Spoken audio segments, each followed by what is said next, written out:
We are getting a look for the very first time inside the house on King Road as crime scene photos are released. And that full security video from the house next door shows the eerie moments leading up to the murders of 4 University of Idaho college students. I go through all of it.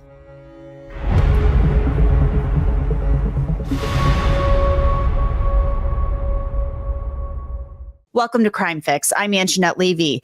It's been a little more than 2 weeks now since Bryan Kohberger was shipped off to a maximum security prison to start serving his 4 consecutive life sentences for the murders of Maddie Mogen, Kaylee Goncalves, Xana Kernodle, and Ethan Chapin. And now we are getting a look at just a little bit of the massive amount of evidence still to be released by the Moscow Police Department. Crime scene photos from 1122 King Road have been released to a Boise TV station, KTVB. Law&Crime has actually requested a long list of items from Moscow PD and other agencies and has not yet received a response, but Idaho residents, they get a quicker response to these records requests. KTVB shared these photos that they received, and they show areas inside the home, which are blurred and redacted. There are also images of the sliding glass door that Bryan Kohberger entered the morning of November 13th, 2022, intent on carrying out murder. The photos also show handprints on the back window of the home, but we don't know who those belong to. Now, the Today Show also shared some of these photos from KTVB. One showed Maddie's boots on the ground. You can also see red Solo cups. The photos show a typical college house that one man destroyed, turning it into a horrific crime scene. For what reason? We still don't know, and whatever reason he gave would never make sense to any of us. The release of the photos came after this photo of Bryan Kohberger became public. It shows him shortly after his arrest on December 30th, 2022. Pennsylvania State Police raided his parents' home in Pennsylvania. Kohberger was wearing all black that morning. And now the entire video from the house next door to 1122 King Road has been released. The video from 1112 King Road was recorded from this camera. The house is right next door to where Maddie, Kaylee, Xana, and Ethan were murdered. At 3:30 a.m., the white Hyundai Elantra pulls onto King Road for the very first time and then pulls out a couple of minutes later. Here's a clip from a video put together by the Idaho Statesman.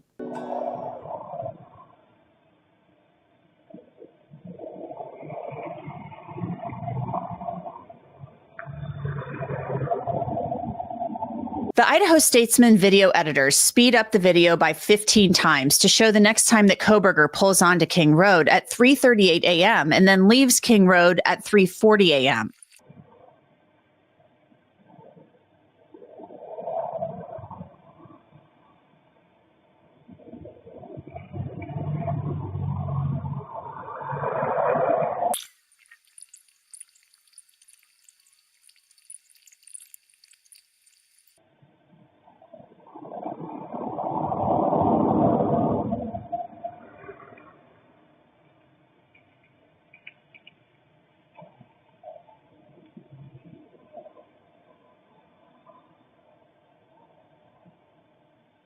Again, this video is speeded up by 15 times, and at 3:46 a.m., the DoorDash driver attempting to deliver food to Xana pulls onto King Road.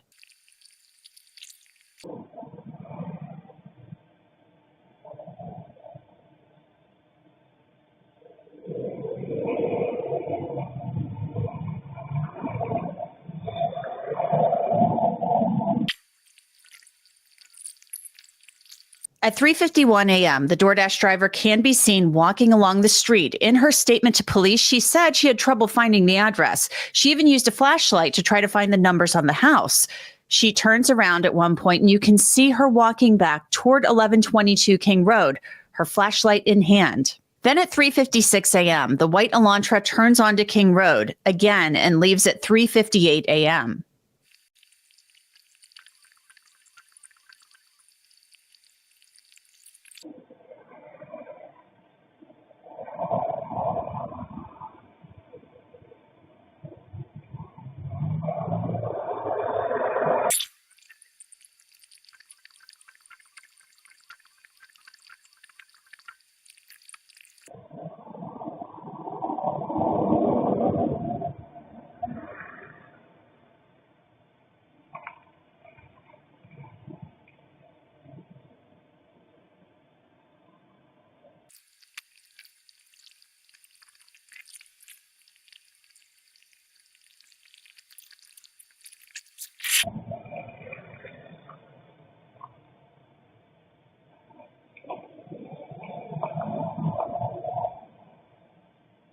You saw the DoorDash driver left at 4 a.m. Detectives said in a report that Kohberger pulled in behind that driver and pulled out, and they don't believe that she ever saw him.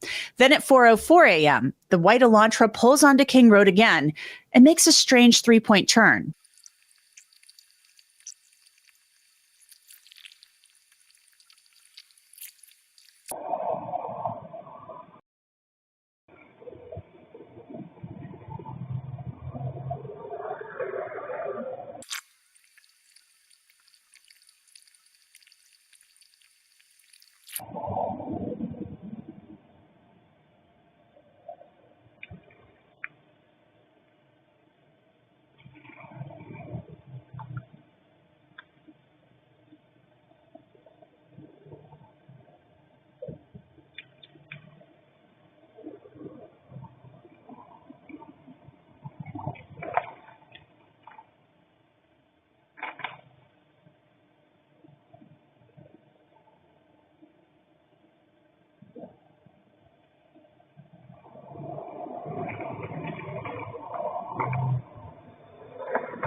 Hey, I want to tell you about a free app that I've tried. It's called Upside, and it will give you cash back on things you use every day, like gas, groceries, and takeout. You can transfer the cash you get back straight into your bank account. That's what's great about it. When I pump gas or I go to Dunkin' for a drink, I use Upside. I've even used it when I order pizza. Here's how it works. Download Upside, claim an offer, and pay as usual using a debit or credit card. Follow the steps and get paid. To find out how much you could earn, click the link in the description to download Upside or scan that QR code on your screen and use our promo code CrimeFix to get an extra 25 cents back on every gallon on your first tank of gas. That's promo code CrimeFix for an extra 25 cents back on your first gallon of gas. This time frame marks the beginning of the end of Maddie, Kaylee, Xana, and Ethan's lives at the hands of Bryan Kohberger. Again, for no reason at all. Bryan Kohberger, dressed in all black, carrying a K-bar knife, sneaked into the house on King Road through the sliding glass door.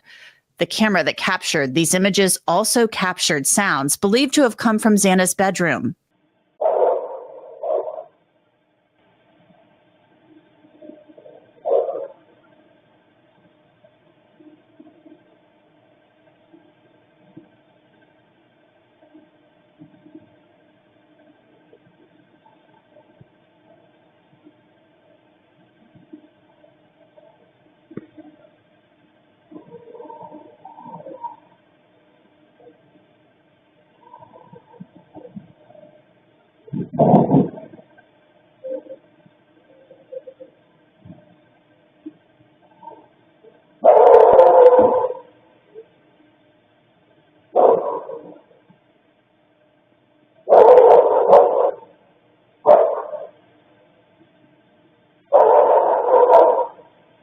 The loud thud could have been Xana falling to the ground. Police reports reveal that Xana fought for her life. She had more than 50 stab wounds, many to her arms, hands, and face. She tried to fight off Bryan Kohberger. At 4:20, the coward flees the crime scene.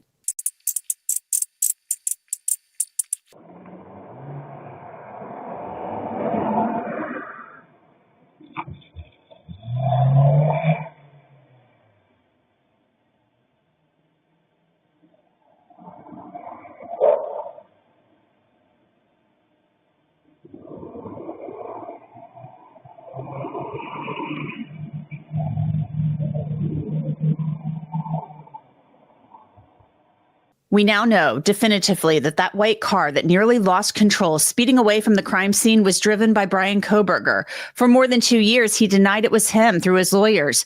But then last month, a sudden change of heart. With respect to count 1, burglary, felony, how do you plead, Mr. Kohberger, guilty or not guilty? Guilty. Prosecutors had planned to use this 3D model of the house on King Road to show jurors the strange layout of the house. The FBI actually built the model. The roof came off, and a witness like Dylan Mortensen would have likely used it to show jurors where her bedroom was located in relation to the others and the kitchen. But now there's no need for the model house. As to count 2, murder in the first degree, as it relates to the murder of Maddie Mogen, how do you plead, guilty or not guilty? Guilty. As to count 3, as it relates to murder in the first degree for the murder of Kaylee Goncalves, how do you plead, guilty or not guilty? Guilty. As to count 4, the first-degree murder of Xana Kernodle, a human being, how do you plead, guilty or not guilty? Guilty. As to count 5, the first-degree murder of Ethan Chapin, a human being, how do you plead, guilty or not guilty? Guilty. Kohberger has finally admitted to killing the students in cold blood. You've heard the plea agreement that I talked about today. Do you agree with that plea agreement? Yes. And do you understand the nature of the charges that you've been charged with that I understand you're going to plead guilty today to? Yes.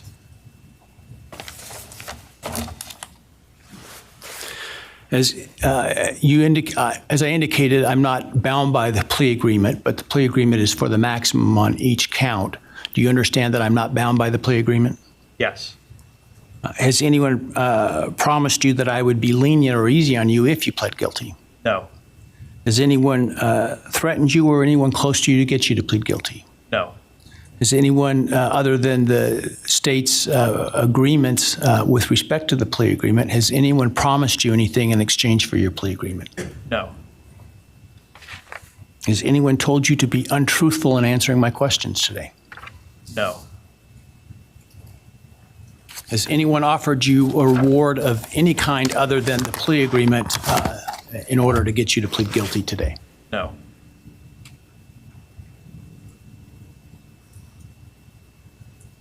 Are you pleading guilty because you are guilty? Yes. Before being taken to prison, families of the victims told Kohberger exactly what they thought of him. I won't stand here and give you what you want. I won't offer you tears. I won't offer you trembling. Disappointments like you thrive on pain, on fear, and on the illusion of power. And I won't feed your beast. Instead, I will call you what you are. Sociopath, psychopath, murderer. I will ask the questions that reverberate violently in my own head, so loudly that I can't think straight most any day. Some of these might be familiar, so sit up straight when I talk to you. How was your life right before you murdered my sisters? Did you prepare for the crime before leaving your apartment? Please detail what you were thinking and feeling at this time. Why did you choose my sisters? Before making your move, did you approach my sisters? Detail what you were thinking and feeling. Before leaving their home, is there anything else you did? How does it feel to know the only thing you failed more miserably at than being a murderer is trying to be a rapper? Did you recently start shaving or manually pulling out your eyebrows? Why November 13th? Did you truly think your Amazon purchase was untraceable because you used a gift card? How do you find it enjoyable to stargaze with such a severe case of visual snow? Where is the murder weapon, the clothes you wore that night? What did you bring into the house with you? What was the second weapon you used on Kaylee? What were Kaylee's last words? Please describe in detail the level of anxiety you must have felt when you heard the Bearcat pull up to your family home on December 30th, 2022. Which do you regret more? Returning to the crime scene 5 hours later, or never, ever going back to Moscow, not even once, after stalking them there for months? If you were really smart, do you think you'd be here right now? What's it like needing this much attention just to feel real? You're terrified of being ordinary, aren't you? Do you feel anything at all? Or are you exactly what you always feared? Nothing. I want to bring in Mark Weaver to talk about this new evidence being released. You know, Mark, you've covered a lot of cases. You've dealt with public records, battles, requests. Your first reaction to this video, I know Dateline published part of this video back in May. Now we have the Idaho Statesman getting a hold of this and publishing a longer version of it. Your thoughts as a death penalty prosecutor on watching this video and watching the white Elantra. Bryan Kohberger now admits it was me, just circling that crime scene, circling and circling. It's like a vulture circling around prey. That's a good analogy.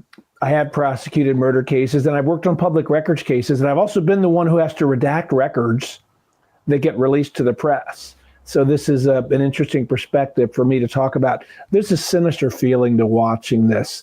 We know what's about to happen, and it does feel like a vulture circling a prey or a shark circling a victim.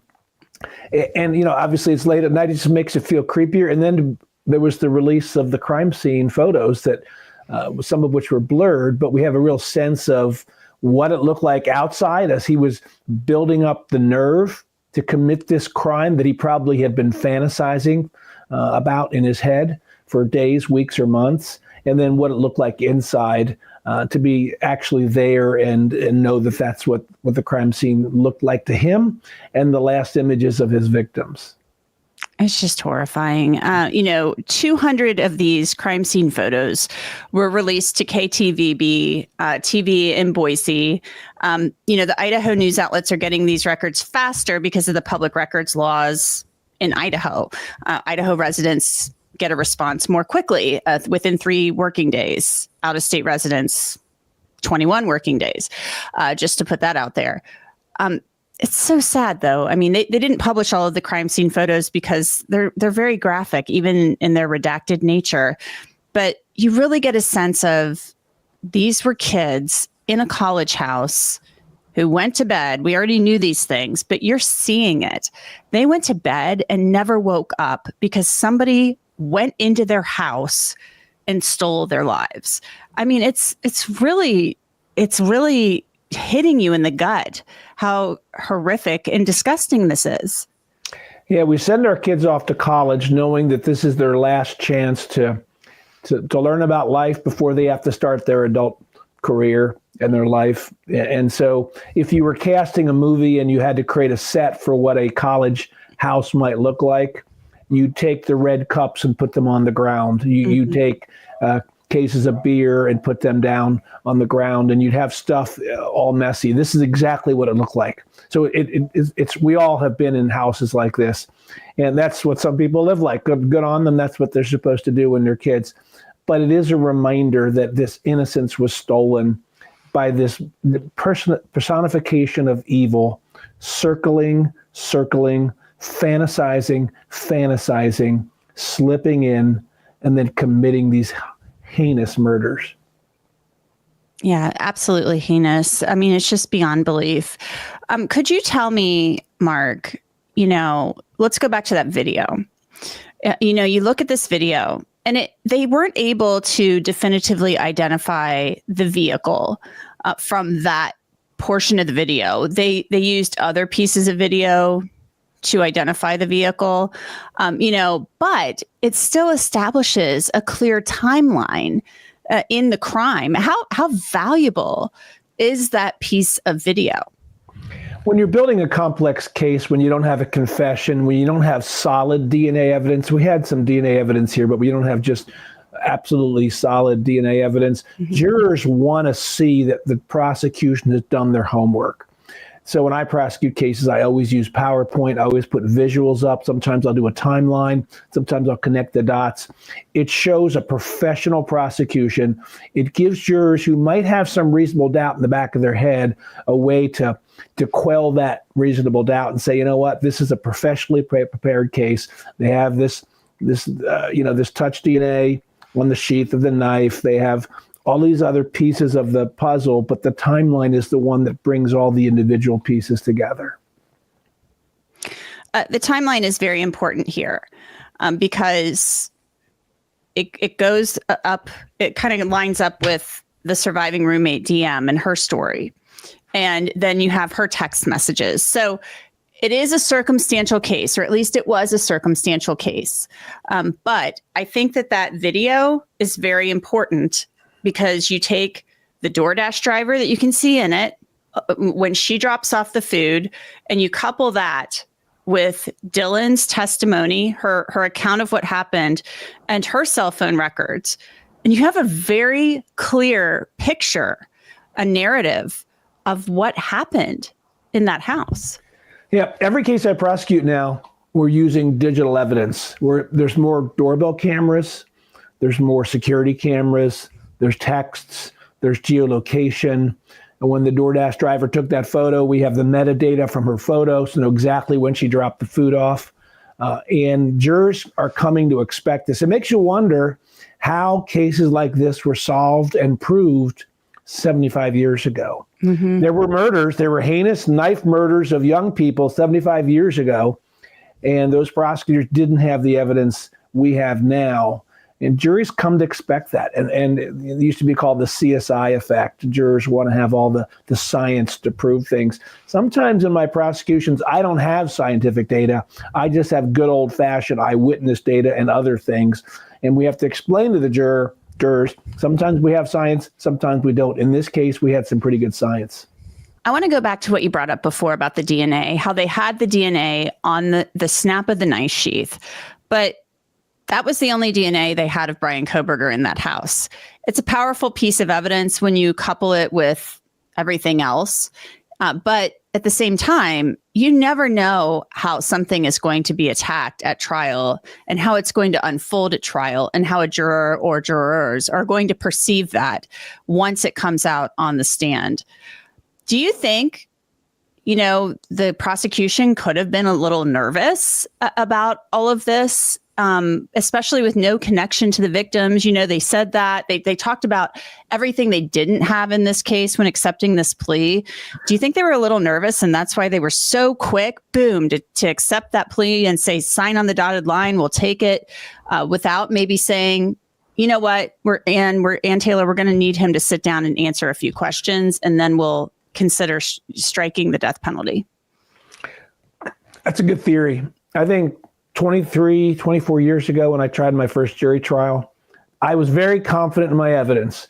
And young prosecutors who are starting out are very confident in their evidence. The more jury trials you prosecute, the more you realize that jurors are like everybody else.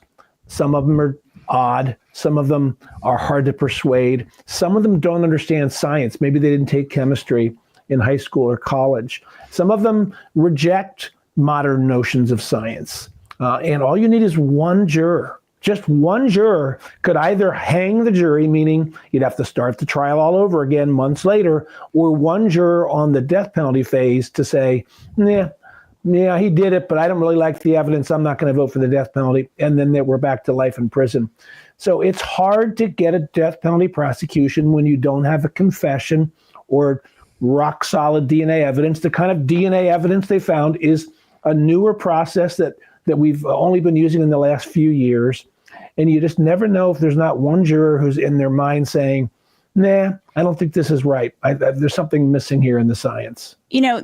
Bill Thompson had said, during the press conference, he kind of echoed what Judge Hippler said at the sentencing, that how could we know what Bryan Kohberger would say would be true, even if we did talk to him?